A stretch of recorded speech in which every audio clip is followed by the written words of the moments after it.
गावांना आम्ही आता भेटी दिलेल्या आहेत। मोठ्या प्रमाणात पुरामुळे हानी झालेली आहे।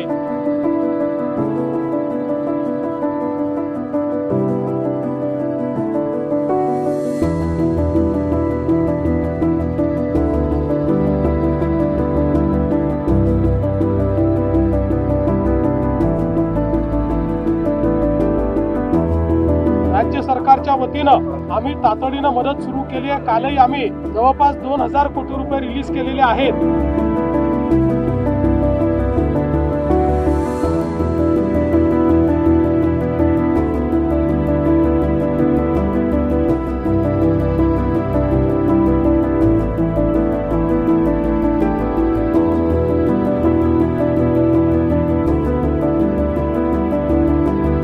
शेतकऱ्यांना तर आम्ही मदत करणारच आहोत, पण त्यासोबत आम्ही ज्यांच्या घरांचं नुकसान झालेलं आहे, ज्यांच्या अन्नधान्याचं नुकसान झालं आहे, अशांना देखील आम्ही मदत करणार आहोत।